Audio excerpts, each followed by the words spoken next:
Bueno, muy buenas tardes, queridos amigos. Vamos a comenzar el acto de la tarde de hoy. Les pedimos que los celulares los silencien para que no se interrumpa la presentación. Bueno, pues el Pen Club de Escritores Cubanos en el Exilio, como es habitual, cada segundo sábado de mes, tiene una actividad en esta biblioteca. Esta vez tenemos el honor de tener con nosotros como invitado a Juan Cueto Roy, el cual va a compartir con nosotros su más reciente obra, Las Confesiones de María Tibisí y otros cuentos. Juan, ¿ya llegó María Tibisí? No, no viene. ¿No viene? Está ocupada. Cuánta pena me da. Yo no voy a hablar del libro porque para eso hay quien va a presentar el libro y Luis de la Paz va a tener las palabras iniciales de presentación de quien va a presentar el libro, que es una persona muy desconocida de todos nosotros, sobre todo en los medios artísticos. Pero voy a decir algo sobre las confesiones de María Tibisí, y esto lo escribió Luis de la Paz en una obra anterior. Dice Luis de la Paz: Cueto Roy escribe con una precisión de relojería atómica. Cada palabra está cincelada para ocupar su lugar en el relato. Y déjeme decirles que esto que escribió Luis de la Paz aplica perfectamente a esta obra de Juan Cueto Roy, Las Confesiones de María Tibisí y otros cuentos. Bueno, repito, bienvenidos a todos y con ustedes nuestro secretario Luis de la Paz.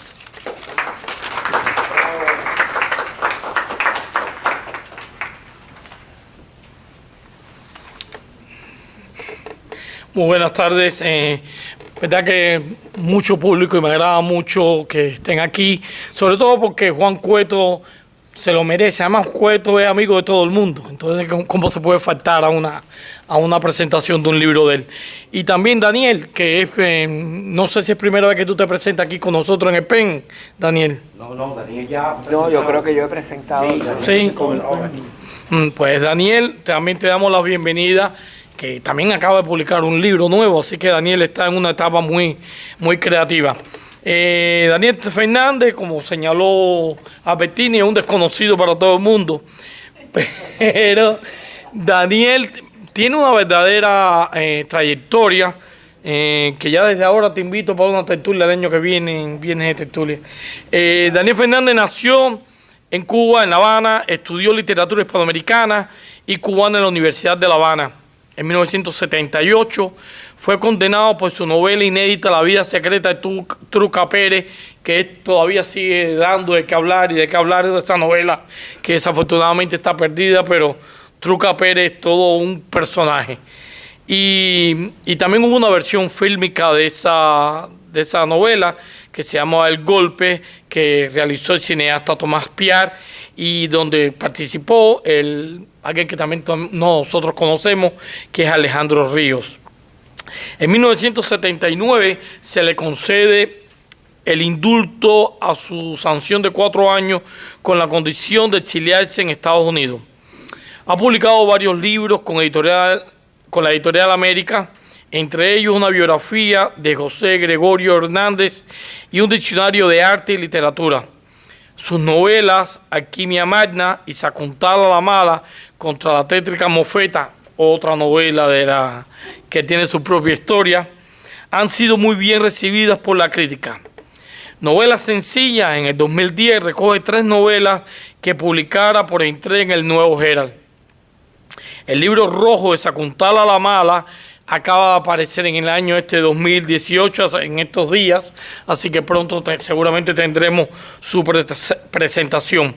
Ese libro agrupa 4 obras atribuidas al personaje del título, o sea, Sakuntala, el poemario El Vómito, las máximas aparecidas en Facebook durante más de un año, un zodiaco y el monólogo 70 veces Sakuntala, que en febrero de este año Daniel presentó en el Festival Internacional del Monólogo Teatro a una Voz. Sus cuentos, críticas y ensayos han aparecido en revistas como Linden Lane Magazine, Mariel, Noticias de Arte, Wángara, Conexos y otras. También ha colaborado con su nombre y con más de 6 seudónimos en revistas internacionales como Día a Día, con Vanidades, Ideas, Buen Hogar y otras. Ha recibido premios y distinciones por su labor periodística y en el 2011 el premio Baco por su colaboración en el desarrollo de las artes escénicas en Miami, que concedía Teatro en Miami y que lo recibieron varias personas muy meritorias y que han hecho una gran labor por el teatro acá en Miami, en el exilio. Daniel escribe regularmente para el Nuevo Herald críticas y artículos de viaje y jardinería y prepara actualmente Viñetas Tranquilas, Memorias Sabrosas, las obras teatrales No pasa nada y Sobre el daño que hizo el zapato, más la trilogía narrativa La edad de la idiotez. Por eso digo que está en una etapa muy creativa Daniel. Vale destacar para terminar que en estos momentos, un día como hoy mismo a las 8:30 de la noche, Daniel Fernández se transforma en Lucrecia. La directora Hortensia,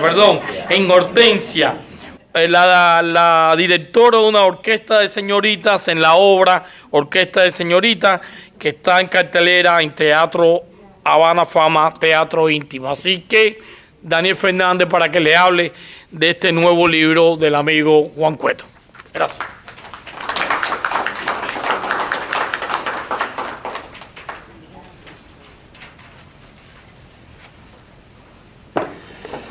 Bueno, en realidad, ¿me oyen bien? No tengo que impostar la voz. En realidad la presentación ha sido deslumbrante. Ha puesto una serie de cosas ahí que ya hasta a mí se me habían olvidado. Este día para mí es de una gran alegría, porque el año pasado yo había quedado en presentar otro libro que lanzaba nuestro amigo Juan Cueto, incluso con una obrita de teatro que viene, una entrevista que hay al final, y lo tuvo que hacer mi colega Olga Coro. Le dije, imagínate Juan, es que mi tía cumple 101 años y a mí se me había olvidado. ¿Tu tía? Mi tía cumple. No, y entonces ahora mi tía cumple 102 años, pero la fiesta es mañana. Y por eso puedo estar aquí. Me siento muy contento, no por cumplir con una obligación, porque en realidad ya con la edad que yo tengo ya uno no le importa las obligaciones ni lo que piense la gente. Es una maravilla pasarse de los 70 años, porque entonces ya uno realmente hace lo que quiere. Y si yo estoy aquí hoy, no es porque soy amigo de Juan, es porque de verdad quiero estar aquí. Me parece que este libro es una maravilla. Hay algunos de los cuentos aquí que yo voy a leerles, uno que dura una página. Y como dije en una ocasión, cuando salió por primera vez en Vericuetos 2, es un cuento que si no lo hubiera escrito un cubano exiliado, se daría en las cátedras de castellano como un ejemplo de obra maestra de brevedad. Un cuento que además recuerdo que también lo comparé incluso con La brevedad de Borges. Debería figurar en todas las antologías y afortunadamente Juan lo ha incluido en esta antología. Se habla mucho de que como su apellido es Cueto, pues que él es Cueto y es muy escueto en lo que escribe. Pero en realidad a mí lo que más me gusta del trabajo literario de Juan es su sensibilidad. Tiene razón Luis cuando dice que las palabras están escogidas. Me consta, porque a veces él me manda un mensaje o hasta me llama y me dice, ¿qué tú crees? Porque mira esto, él es muy cuidadoso en eso. Pero los escritores son su alma. Puede estar muy bien escrito, pero si no hay algo detrás que nos llegue, a veces uno perdona una coma, perdona un acento, perdona un pleonasmo, perdona un gerundio mal puesto. Pero tiene que haber un sentimiento. Y en eso Juan es algo muy especial, porque a veces leemos páginas muy bien escritas, perfectas casi, pero que no nos llegan, no nos dicen nada. Sin embargo, Juan tiene esa cualidad extraordinaria de que a veces en un renglón, en 2 renglones, nos deja un... Dime. Hay personas que no oyen muy bien. Hay que usar el micrófono. Ok, no, es que yo pensaba que estaba funcionando el micrófono. Ahí está mejor. Ok. A veces en un solo renglón, en 2 renglones, y ya lo deja uno impactado. Hay imágenes en sus poemas. Por ejemplo, nunca se me olvidará una de esas imágenes, porque aunque él es mucho más joven que yo recuerdo de niño cuando los que repartían los programas de los cines, que hacían como unos avioncitos. Y entonces además, por lo menos en mi barrio de Buenavista, cada repartidor tenía su estilo de avioncito. Y entonces uno sabía si era del cine Rex o del cine Lux o del cine Roxy. Yo no sé por qué esa cosa con la X. Porque los avioncitos que se colaban por la ventana para que uno viera el programa del cine eran distintos. Y Juan a eso le ha hecho un poema.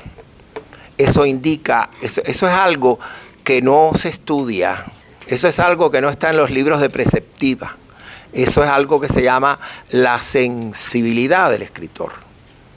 Esa manera de, esa visión, esa poesía, esa creatividad que la mayoría de las personas a lo mejor no capta. Y por eso existe el arte y por eso existe la literatura, para hacernos ver lo que normalmente no vemos, para hacernos sentir lo que normalmente no sentimos. Y en ese aspecto, Juan es de verdad uno de los escritores que yo disfruto más leyendo, porque realmente me produce una identificación, una vibración. Pero hasta aquí la seriedad. Juan es un maestro de la brevedad. Voy a leer algunos de los cuentos de él de un renglón, pero para que vean que hay todo un movimiento sobre la brevedad. En España, yo encontré este folletico, creo que en el metro o algo así, se llaman Cuentos para el Andén. Y se hacen festivales de cuentos donde se busca justamente la brevedad, 1 página, 2 páginas. Incluso cuentos encadenados en que un escritor escribe un párrafo y donde termina ese párrafo, otro debe escribir otro cuento de otro párrafo. Ninguno de los cuentos que hay aquí se puede comparar con los de Juan. Y son cuentos premiados aquí, allá, lo demás allá. Yo diría también que nos encontramos ya en el siglo XXI. El siglo XX dejó una serie de secuelas que no vamos a entrar en eso ahora, pero a la literatura le hizo mucho daño. Porque muchos escritores se pusieron a experimentar con las formas, con las técnicas, y entonces la novela se fue convirtiendo en una cosa cada vez más rarefacta y más complicada. Y por suerte o desgracia, ahora en el siglo XXI, al menos hay tendencias que van buscando más la brevedad, el impacto. Una de las novelas que he leído recientemente, que es creo que del... ¿Es una alarma de fuego? No, eso es una alerta Amber. No, es que yo no sé. Hay que apagarlo ya. Le suena a todo el mundo. Me da vergüenza, este es nuevo. No importa, no pasa nada. No, que no, Continuamos. Yo pensé que era el marcapaso mío, pero gracias a...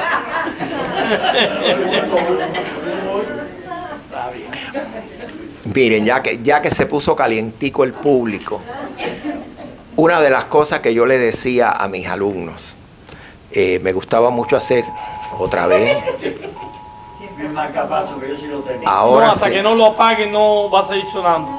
No está sonando ahora. Tiene que poner confirm. Pues mira, a mí no se apagó con la lengua tuya. Ay, Dios mío. Por favor, apaguen los marcapasos.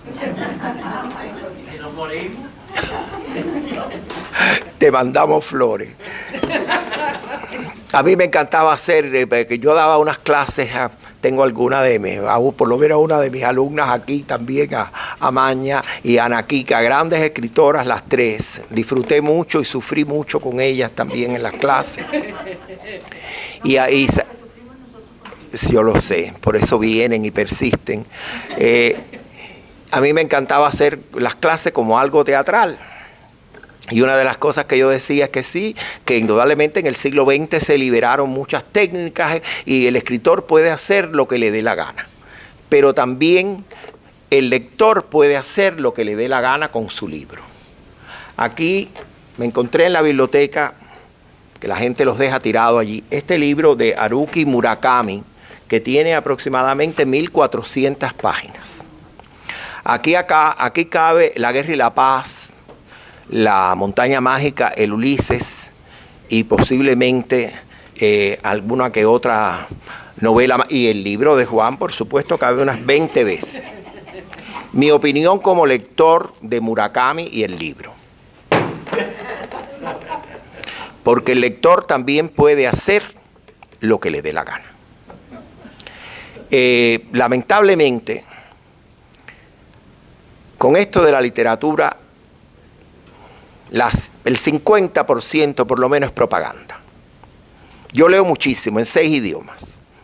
Y como dije en el monólogo de 70 veces Sakuntala, he aprendido a leer saltando páginas, saltando capítulos y a veces saltándome el libro completo. Antes de venir para acá, yo dije, déjame ver, a lo mejor soy injusto con Murakami, tiene el premio no sé qué, está traducido no sé cuánto y no sé qué. Y me fui a leer las 20 citas más importantes de Murakami. Por favor, no digo una mala palabra porque hay personas mayores, pero tremenda porquería. Las citas en el librito mío ese de Sakuntala la Mala, cualquier página tiene un poquitico más de seriedad. Las cosas que dice ese señor, yo no sé, será que... Bueno, en fin. Y no es un problema contra la literatura moderna, porque se sigue escribiendo cosas muy buenas. Pero no hay necesidad. ¿Quién puede leer 1300 páginas a estas alturas? Además, si usted dijera, y nada, tiene la profundidad y la belleza de un mensaje de texto. Y entonces por eso es que yo estoy tan contento aquí, porque por lo menos, ya que la vida no es justa, ya que no le han dado un premio a Sorín, a Juan Cueto, por lo menos yo le voy a dar el premio Sakuntala la Mala. Y yo quiero leerle, miren que yo he leído cuentos en mi vida y los que he escrito, que para beneficio de todos ustedes no los he publicado, pero prepárense. Yo quiero leerles el cuento que yo siempre he dicho que debe figurar en todas las antologías y que a mí me conmovió de una manera extraordinaria. Está tan bien escrito, está tan bien llevado a su esencia, que no sobra ni un suspiro. Voy a ver si lo puedo leer bien, porque cuando las cosas están muy bien escritas, son para esa intimidad del autor al lector. Se llama El río. Éramos 2 hermosos príncipes, soberanos de todas las terrazas que alcanzábamos a ver desde la alta ventana, atalaya que nos permitía divisar aliados y enemigos. Carromatos guiados por súbditos fieles proveían las despensas del asediado castillo. Bandidos apostados detrás de los árboles esperaban el momento oportuno para atacarnos. Camuflados espías simulaban pescar en el pequeño río que irrigaba nuestro reino. Varias mujeres lavaban junto al rumor de las aguas y un rebaño de ovejas pastaba indiferente a la trama que se urdía a su alrededor. Esa mañana me había enseñado a acercar el termómetro al bombillo para fingir la fiebre, la cual haría posible mi permanencia en la enfermería un día más. Su último día. porque él ya no tenía que inventar fiebres ni dolores. Tan mal estaba que murió esa misma noche. Lo vistieron con el traje que usábamos los domingos y días festivos y lo tendieron en la capilla. Al día siguiente desfilamos frente a su cadáver que, según comentarios, se había estirado. Era verdad. Muerto creció como 2 pulgadas. También había desaparecido el color rosado de sus mejillas. Un rosario y las manos resaltaban su blancura sobre el azul del uniforme. Como yo había sido el único testigo de su muerte, me condujeron a un salón donde se hallaban sus padres. Se quedó dormido después de asomarnos a ver el río. Fue todo lo que pude decirles. Pero querían saber más. ¿Te habló de mí? ¿Mencionó mi nombre?, preguntó la madre. ¿Se quejó?, indagó el padre. No. Después de asomarnos a ver el río, se acostó y se quedó dormido, respondí. La madre me dijo que me acercara y me abrazó.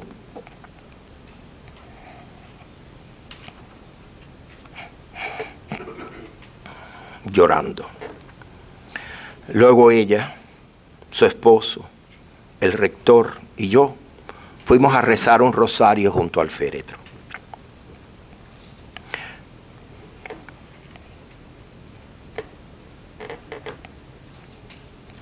Lo peor fue tener que dejarlo solo por la noche en la capilla, porque eso sí me dijo que lo que más temía era quedarse solo.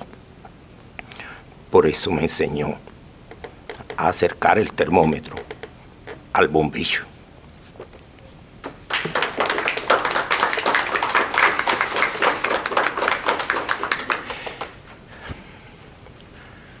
Ese tipo de perfección es lo que es eterno en la literatura. Esa capacidad de transmitir ese sentimiento con un mínimo de palabras, con un mínimo de imágenes. Incluso dedica todo un párrafo para crear como si fuera un cuento de hadas a lo que jugaban esos 2 niños enfermos en la enfermería de un colegio católico.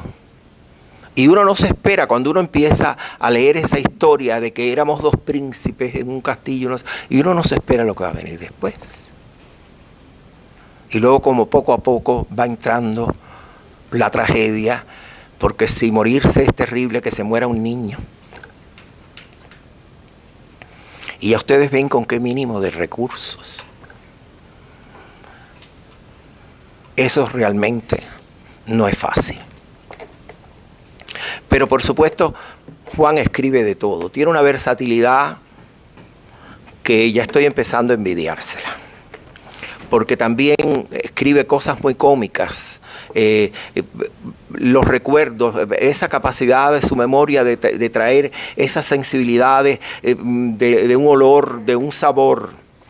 Y usted puede abrir este libro por donde quiera. Y voy a tratar de leerles algunos de los breves, ¿no?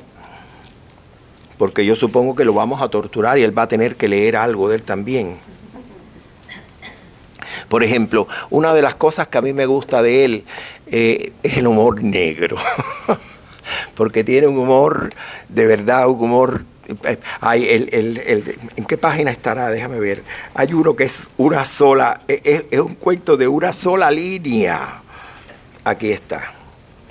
Se llama, ay sí, yo sé que tú lo querías leer, pero te lo voy a robar. Capitoné. Capitoné es el cuento más corto, yo creo, de la historia de la humanidad. Le ha ganado a todo el mundo. Ay, los trozos arreola a todos. Dice. Palpando el Capitoné, comprendió que lo habían sepultado. Entonces lo obliga a uno. Ay, qué coño es Capitoné, qué cosa. En fin. Pero este me encanta, este todavía es más terrible. Este le va a gustar mucho a Naquica, porque a ella le gusta la sangre. Había caído boca arriba. El impacto le produjo un terrible dolor en la región occipital. Durante unos segundos pudo ver un círculo azul que daba vueltas a su alrededor. Poco a poco los bordes del cesto se fueron cerrando como la lente de una cámara fotográfica. Fue solo en ese momento que se percató de otro dolor, incipiente, fugaz, el insoportable ardor del cuello cercenado por la guillotina. Ya ustedes ven que las confesiones de María TBC, que además ese es formidable, porque esa María TBC tenía una historia, por favor. Es un libro, no quiero abrumarlos leyéndoselo todo, porque la intención de esta presentación es que todos ustedes se compren un ejemplar y luego lo disfruten en su casa. Hay aquí cuentos inéditos que no han aparecido en otras colecciones, pero hay algunos que muy bien hizo Juan en volverlos a publicar porque están en ediciones que ya se han agotado. Y realmente, como les decía al principio, para mí ha sido un gran placer presentar a nuestro querido Juan Cueto con su antología Las Confesiones de María TBC. Y ese libro se queda ahí, el que quiera se lo puede llevar.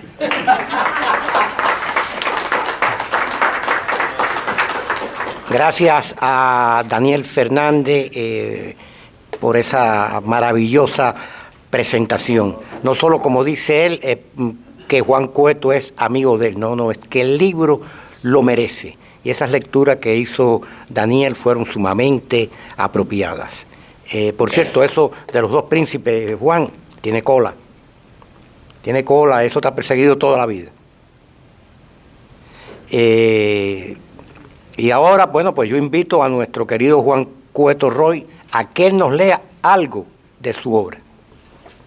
Después vamos a intercambiar con el autor y entre nosotros.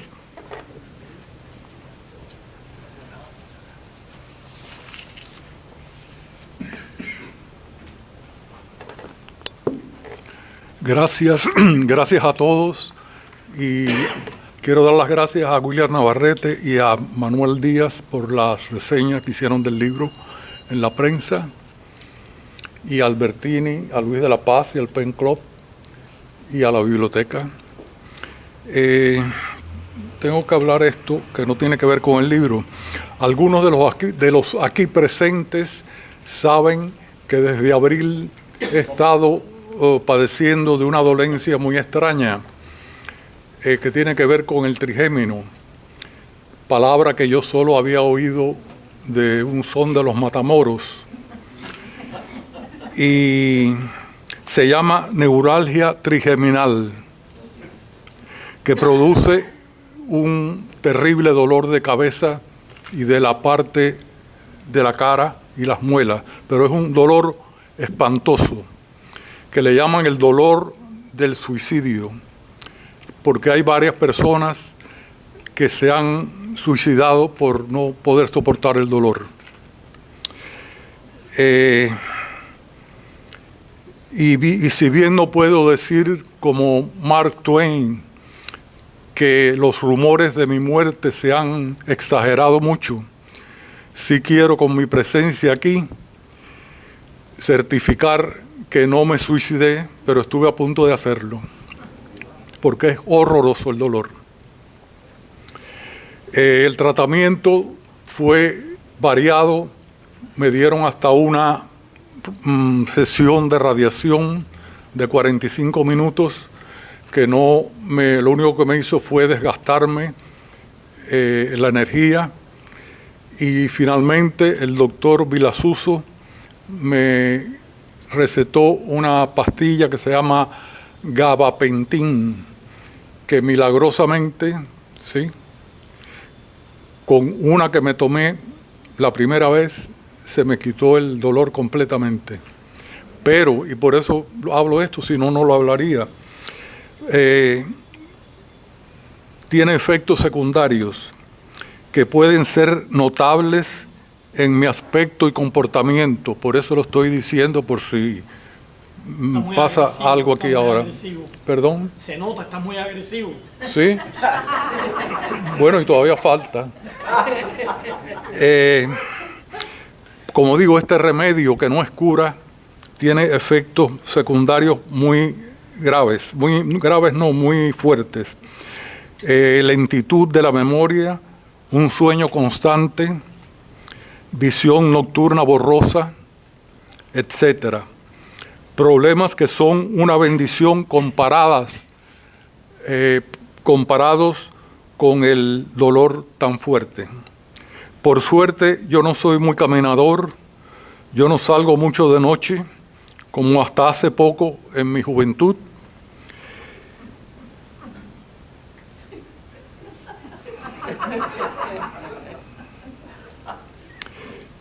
Y la somnolencia es una sensación muy agradable. Por otra parte, la memoria defectuosa es una buena excusa para preguntas difíciles. Bueno, vamos a hablar del libro. Siempre me ha intrigado, y supongo que a ustedes también, el proceso de la creación literaria. Hay quienes opinan que somos como filtros o intermediarios entre un ser que nos implanta la idea y nos dicta los textos y personajes que se van formando de la nada cotidiana. Si así fuere, el ser mío debe estar muy ocupado, ya que no me dicta páginas, solo renglones. Por tanto, más que leer extractos del libro, me pareció interesante comentarles el origen y la gestación de algunos de los cuentos. La mayoría son productos de la imaginación y unos pocos de acontecimientos insólitos o que me han impresionado, y los cuales elaboré y complementé con situaciones ficticias, ya que de esa manera se diferencian de lo que sería la simple narración de una anécdota. 2 o 3 son producto de una frase que deliberadamente convertí en cuento. Comenzaré por el título. En mi pueblo adoptivo, mi pueblo querido, se escuchaba el siguiente estribillo. 2 cosas tiene remedios que no las tiene La Habana: Concha la Remediana y María Tibicí. Quise honrar a estas 2 señoras que eran muy prominentes ciudadanas del pueblo, poniéndole el nombre de una de ellas al libro. Esta expresión de orgullo municipal, me refiero al estribillo, se debió seguramente al agradecimiento de un versificador por el servicio que le brindaron Concha la Remediana y María Tibicí. Yo no conocía a esas damas. Es de toda imposibilidad imposible, pues ellas ejercieron su oficio a comienzos del siglo pasado. Tampoco, y por la misma razón, no deberán identificarme con los personajes que tuvieron trato carnal con las 2 legendarias prostitutas. Por tanto, excepto por los nombres, todo es ficción. Voy a decir los títulos de algunos de los cuentos y después una explicación, como dije, para comunicarles cuál y cómo se formó el cuento. El primero se llama 2 pájaros de un tiro. Me dicen los que lo han leído que muy bien podría ser un monólogo teatral. Hasta un amigo recomendó al posible actor, Daniel Fernández, para interpretarlo. Me encantaría que así fuera, para poder agregar a mi nombre el prestigioso título de dramaturgo. Cerrado por reformas, narra una situación claustrofóbica, tema parecido al último y más breve de este libro, Capitoné. 50 años y 2 meses está inspirado en mi perenne asombro ante este gran misterio de la vida que es la muerte. Y en este caso, los 2 últimos meses en la vida de un hombre. Una costumbre horrenda, escribí un sucinto borrador de este cuento en Chile, donde el guía turístico relató el castigo que el gobernador español imponía a los nativos que se rebelaban. Solo la mención del castigo es real. Lo demás es ficción. Fe de vida. La generosidad de más de un cubano hacia sus parientes en la isla debe haber sido similar a la de esta ficticia historia. Feliz cumpleaños. Ya apareció en un libro anterior. A mí me gusta mucho y aunque ya he rebasado la edad a que se refiere el cuento y a su condena, sigo pensando que sería la solución a infinidad de problemas personales y sociales. Oda a la cebolla. Trata de la doble moral de los intelectuales y en general de los cubanos de la isla. Mira la hora que es. También apareció en ediciones anteriores. Me gusta porque creo que capta fielmente la angustia y el terror de una época. Las violeteras. Aquí es donde menciono a Concha la Remediana, aunque la historia no tiene nada que ver con ella. Daniel Fernández me pidió que lo leyera en sus clases de literatura y le gustó mucho a sus alumnos, por eso lo incluí. Hace alusión a los acontecimientos de una época que algunos recordarán. Un abrigo gris es bastante autobiográfico. Yo soy el jovencito a quien un señor le habla en la estación de autobuses de la 8ª Avenida de Nueva York. Y también el hombre mayor que sufre un accidente cardiovascular en Central Park, hecho que en realidad fue una caída y la fractura de un brazo que me sucedió durante uno de mis viajes a California. El abrigo que viste a ambos personajes es un ardid para unar los dos episodios. Quise plasmar el contraste entre la maravilla de la adolescencia y los estragos de la vejez. Ese humo. Esas 4 viñetas las pensé mientras tomaba un cortadito en el mostrador de la cafetería exterior del restaurante Versalles, mientras observaba el humo del crematorio de la funeraria Maspons en la acera de enfrente. La presentación es una sátira a actos como este. El vecino.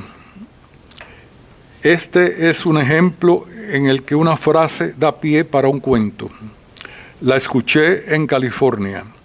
Lo que le sucedió a ese hombre y a sus hijos está reflejado con bastante exactitud en mi versión.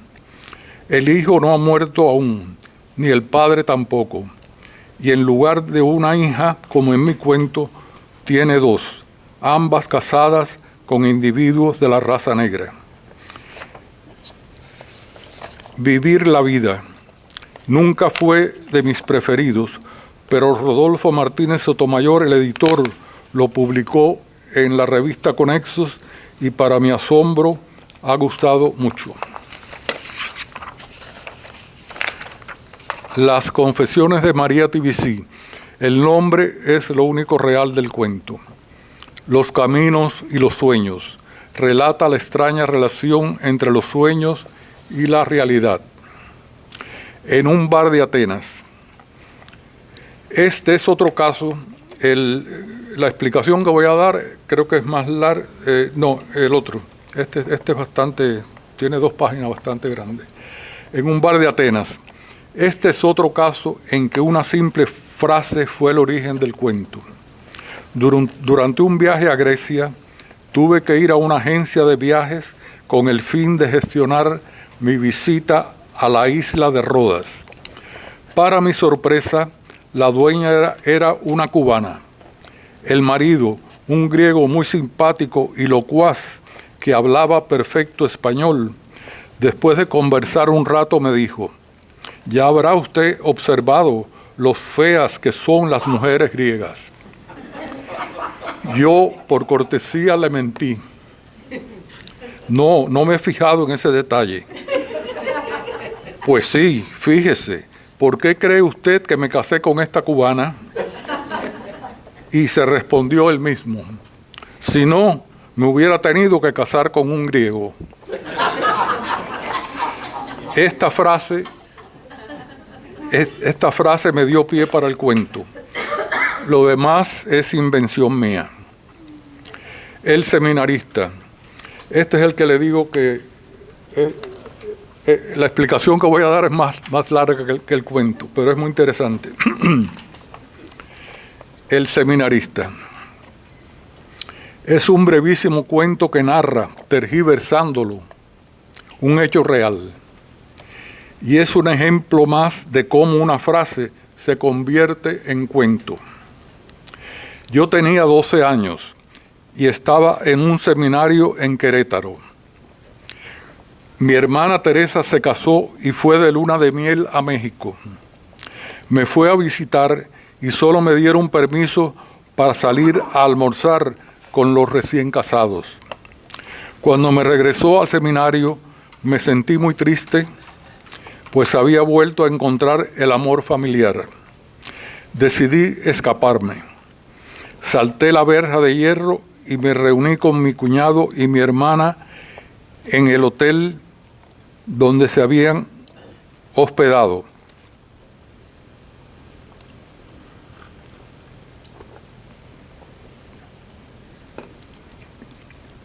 Perdón. Solo cuando escribí esto me di cuenta y me extrañó que un niño de 12 años con un dolor de cabeza horrible y llorando, convencí a un taxista en la plaza central de Querétaro para que me llevara a San Miguel de Allende, donde se estaban hospedando mi hermana y mi cuñado, sin dinero y esperar que le pagaran allá. No sé todavía cómo pude convencer al taxista. Ahora es que me doy cuenta. Al día siguiente, cuando fueron a buscar mis pertenencias, mi hermana y mi cuñado, el director del seminario les dijo: hizo bien, pues tenía la vocación prendida con alfileres. Esa es la frase que usé para el cuento. Y esa frase se me ha quedado siempre toda la vida en la mente. Eso me dolió muchísimo, pues yo era el niño más bueno y piadoso entre los casi 100 seminaristas. Nunca olvidé esa frase y ahora, como venganza, me sirvió para un microrrelato en que pongo la frase en la boca de un ficticio director de un seminario ante una situación extrema. El río y una mañana de domingo gustaron mucho y a mí también en una anterior edición. Por eso los incluí en esta. Todo lo anterior es un escueto comentario de algunos de los cuentos que pensé les interesaría conocer de boca del autor. Gracias. ¿Tú tienes el libro? No voy a leer más, ya estamos acabando, perdón. Bueno, si alguien quiere, vamos a aprovechar que Juan Cueto está aquí Sí, ¿y qué? para que te hagan preguntas. Ah, sí, déjame el libro, el mío. Ahora que está fresco, déjame. Si alguien quiere hacerle algunas preguntas. Para que vean cómo un al cuento se autor. convierte en... Déjame ver... ¿Vas a leer algo ahora, Cueto? Sí. Ah, bueno.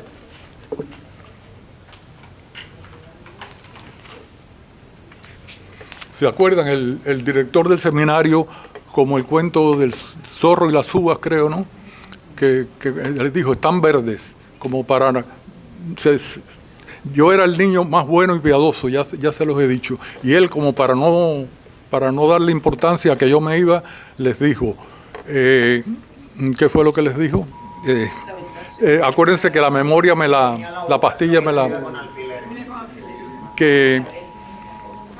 que tenía la vocación prendida con alfileres. Entonces se me ocurrió hacer este cuento. Eso le falta a todo el mundo. ¿Cómo? Eso le falta Sí. a todo el mundo. No, pero a mí con la pastilla ya... A todos igual. Sí. Esta es la frase convertida en cuento, que es un poco macabro, pero bueno. El rector del seminario ya acabaron con el... ¿Ya? El rector del seminario había sido despertado en medio de la noche y llevado al lugar de los hechos para ser interrogado por la policía. Y esta fue su declaración. Ya nos habían informado de sus correrías nocturnas en el pueblo. Estábamos a punto de expulsarlo. Es a todas luces un acto de justicia divina. Siempre fue díscolo, rebelde y vanidoso. Tenía la vocación prendida con alfileres. La sotana del joven, como un estandarte fúnebre, ondeaba al viento helado de la madrugada. El cuerpo yacía inerte, clavado en una de las púas de la cerca de hierro. O sea, hago al seminarista de verdad un villano que se escapaba del seminario y andaba por ahí haciendo correrías por las noches. Y hago al director usar la frase que se merecía ese seminarista, pero no yo. Bueno, gracias. Una cosa, como verán los que a veces han ido a presentaciones mías, que siempre había bocaditos y bebidas. El director de esta biblioteca, que no está por aquí, me imagino, no sé por qué aberración tiene de que aquí no se puede tomar ni hay que traer el agua. Y además no se puede vender libros. Y como a mí nunca me ha gustado vender libros, y hoy les voy a obsequiar el libro, no tienen que pagar nada, pero pasen por allá a cuando se vayan y les dan el nombre a la vendedora, que no va a vender nada, para que apunte el nombre ahí porque me gusta saber quiénes tienen mi libro. Y espero que para la próxima ya no tenga que tomar la pastilla y pueda estar más. Bueno, y yo espero que aprovechemos que Juan Cueto todavía está aquí en el micrófono para hacerle alguna pregunta. Recuerden que la memoria, la pastilla me la tiene también un poco alterada. ¿Alguien? No, si ¿Una pregunta para Juan Cueto? Juan, además de reiterarte mi admiración por tu obra y por tus cuentos, yo estoy segura que tú has leído mucho, pero quisiera saber si entre tus lecturas está Edgar Allan Poe y está Azorín. Sí, cómo no, sí. Porque yo veo la teoría del cuento de Edgar Allan Poe, de todo contribuir, y veo ese dominio del punto y seguido que tenía Azorín en tu obra. No Sí. sé si es influencia, si es casualidad, si es... Sobre todo Poe, ya. Poe, sí, Poe es inevitable para el cuentito. Gracias. Bueno. Ya. Bueno, gracias de nuevo. Gracias.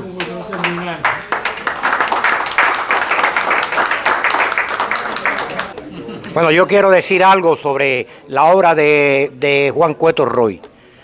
La obra de Juan Cueto Roy, toda, desde su poesía, hasta incluyo sus traducciones. Yo me atrevo a decir esto, quizás es una cosa muy subjetiva, está llena de elementos autobiográficos. Juan Cueto es una persona tan intensa que si no escribiera, si no se volcara, reventaría. Sí, hay que decirlo así. Yo creo que Juan Cueto tiene que volcarse. Y en todo lo que he leído de Juan Cueto hay retazos de su vida, de sus impresiones, de su devenir por la vida. Por eso yo me considero que soy un admirador de la obra de este Juan Cueto Roy. ¿A quién? Está preguntando qué te pasó en el brazo. En el brazo. Sí, que como tengo no sé si lo dije, una de las consecuencias de la pastilla es que tengo torpeza al caminar. Yo siempre he sido torpe, pero ahora estoy más torpe todavía. Y me fui a agarrar de algo y increíble. No, la muñeca se demora como un año. A mí se me lastimó la muñeca tirando. Ahí tenemos a Silvio Mancha que quiere hacer una pregunta. Me ha quedado, estaba pensando en el cuestionario, no estaba viendo hacer muchas preguntas, pero hay algo que me llama la atención, viendo a un creador, ¿no? ¿Qué sientes tú al final de haber escrito algo? ¿Sientes satisfacción? ¿Te sientes completo? Siento una duda terrible de si cuando escribo algo, por eso escribo tan corto, mi temor, que puede ser un defecto, es aburrir a la gente. Por eso, por lo menos, les gustará o no les gustará, pero nadie se va a aburrir de nada de lo que yo escribo, porque cuando se empieza a aburrir se acabó.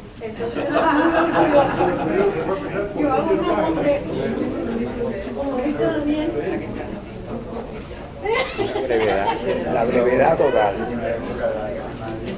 Yo diría que hay hasta un exceso de brevedad. Un exceso de brevedad. A veces como lector, y creo que lo dije en un momento dado, hace algún tiempo, como lector me quedo esperando más. Me gustaría ver más. Sí. Pero bueno, es un estilo, una manera de enfocar la literatura. Y otras personas necesitan 500 páginas para decir lo que se podría decir en 100. Yo discrepo un poco de ti, Luis, Eso, porque Luis, desde mi punto de vista... Eso es un regaño. No, regaño no, una observación apenas. No, yo repito, discrepo un poco de ti. Estás bien en eso que tú dices, pero yo creo que es porque uno quisiera leer más. Pero, y lo dijo Daniel, no así exactamente como yo lo voy a decir, pero Juan Cueto, en un pequeño párrafo lo dice todo, porque él calibra minuciosamente cada sílaba, cada palabra. Yo cuando leo a este Juan Cueto, leo un párrafo de él que dice mucho, yo me digo, ¿cuántas jornadas habrá empleado Juan Cueto para conformar esto? Porque eso no es fácil, eso no es espontáneo, él lo tiene que trabajar, pero mucho. No sé si me equivoco, Juan, tú trabajas mucho. Bueno, y reviso. Y revisa. Pero Luis, si quieres leer más, pasa la página.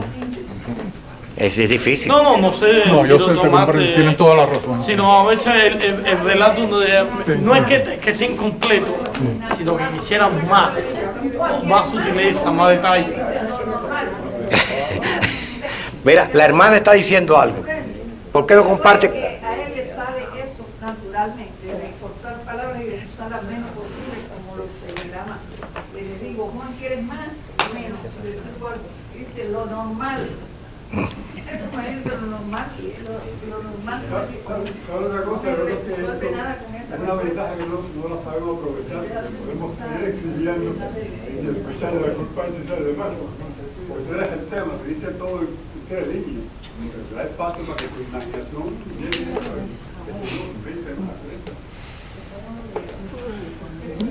No, se logra. Juan Cueto, como señaló Albertini, logra estar minucioso en la elaboración de un texto que lo revisa y lo contrarrevisa para lograr la perfección. Entonces eso te permite ir depurando hasta lograr en un párrafo lo esencial. Y eso es una ventaja que hay escritores que tienen, hay otros que no.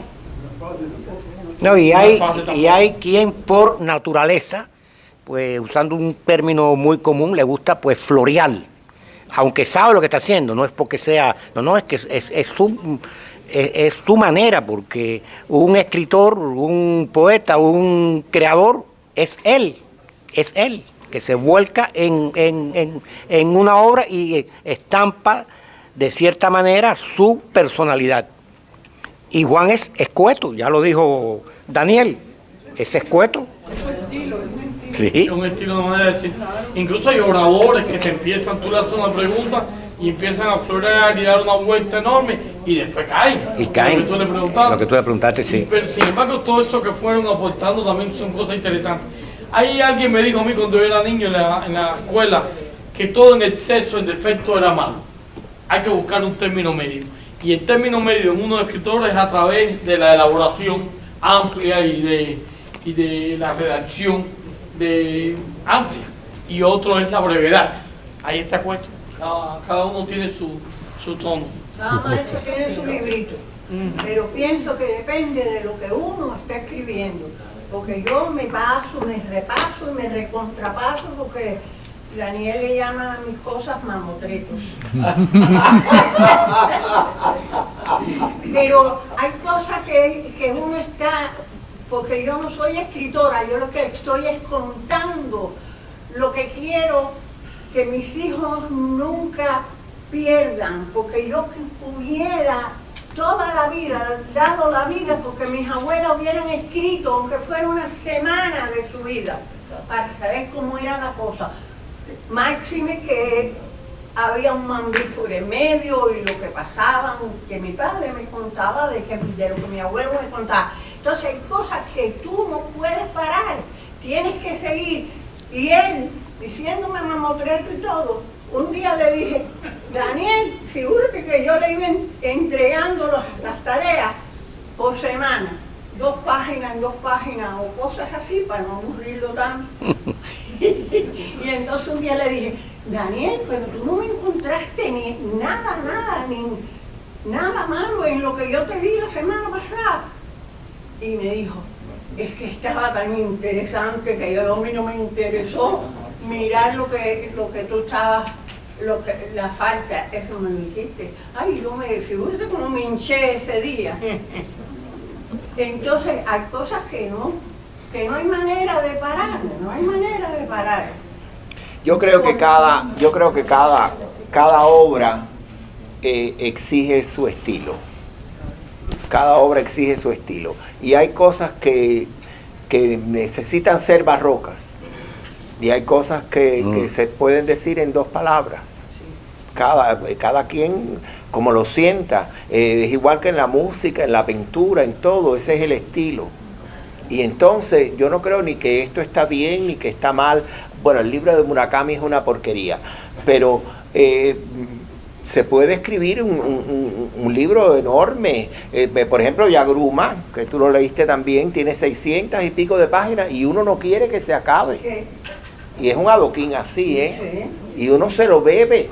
Yo me deprimí cuando se me acabó. Yo dije, fíjate que yo lo había llamado al Señor un libro que escribió por primera vez, para que vean que nunca es tarde, su primera novela a los 80 años. Y está vivo todavía, yo espero que haga la continuación, a lo mejor ya la publicó, no me he comunicado con él, vive en Sevilla, es un cubano, y el libro es extraordinario. Entonces hay veces, todo depende, porque La Guerra y la Paz, como dije el otro día en una entrevista, me parece fascinante, pero también un cuento de Poe o un cuento de Cueto, de 2, 3 líneas, a veces no hace falta más. A veces no hace falta más. Yo creo que cada obra, cada circunstancia exige su propio estilo y la gracia, nunca mejor dicho, del escritor está en saber captar ese equilibrio de cuando esta historia. Miren, por ejemplo, Eduardo Mayés es un grandioso novelista. Sin embargo, él también tiene un maestro de la viñeta. Y yo le leía mucho una viñeta de su libro La Red a los alumnos, porque me emocionaba, así como me emociona el cuento El río de Cueto, y más allá que por lo que dice, porque no dice nada, al contrario, son 2 enamorados que están paseando por Buenos Aires, y es así. Y yo, antes del final, a mí se me quebraba la voz, porque es de una belleza estilística. Y sin embargo, Eduardo Mayés, ustedes saben que tranquilamente escribe una novela de 500 páginas, como si nada, una no, y otra, que tiene por lo menos 30 o 40 novelas y algunas de un montón de páginas, como Abel, La Torre, etc. Y él sabía cuándo tenía que ser una viñeta de 2 párrafos, cuándo tenía que ser un cuento de X páginas, porque los tiene largos. Por ejemplo, Cafar, que nunca lo he olvidado, un cuento que recuerda mucho la balada del Café Triste de Carson McCullers. Y cuando es para una novela. Y cuando es una novela corta. Él tiene una novela corta que se la recomiendo muchísimo. Se llama Chávez. No tiene nada que ver con el Chávez. Se llama Chávez y es algo. Y otra que ustedes todos conocen, todos la deben haber leído, Todo verdor perecerá, que es una novelita breve. Y eso depende. Les pongo el ejemplo de un mismo escritor que sabe cuándo es una viñeta de 2 párrafos, cuándo es un cuento de 10 páginas y cuándo es una novela de 500. No hay una regla fija. Ahora, definitivamente, Cueto es un maestro del cuento. Exacto. Cueto es un maestro del cuento. Tú sabes manejar muy bien el cuento. Da lo mismo si más largo o más corto. Hay un dominio del oficio de crear una tensión desde que empieza el relato hasta el golpe final, como ese que leyó Daniel, como es un ejemplo clásico de un cuento perfecto. Tú eres realmente un maestro. ¿Tú sabes cuántos pensamientos desatan el capitoné? ¿Cuántos pensamientos desata eso? Cuando toca aquello, ¿y tú qué piensas? A mí me faltó el aire. Quizás hay A personas mí, aquí que, yo empezó porque me faltó el aire. quizás hay personas aquí que no sepan lo que es el capitoné. Bueno, pues explícanos tú qué es el capitoné. El capitoné es lo que tienen las cajas de muertos, acolchado, con raso. No, y también hay muebles que Hay tienen un hombre que capitoné. está muerto, pero no Sí. está muerto. Y cuando despierta, toca en esa oscuridad. Lo enterraron vivo, señores. El acolchado ese capitoné y dice, ay, Lo me enterraron han vivo. sepultado. Entonces ya tú puedes imaginar y hacer un cuento tú mentalmente lo que ese hombre está sufriendo mientras el oxígeno se le acaba. Ese cuento es espeluznante. Bueno, yo creo que ya se quieren ir.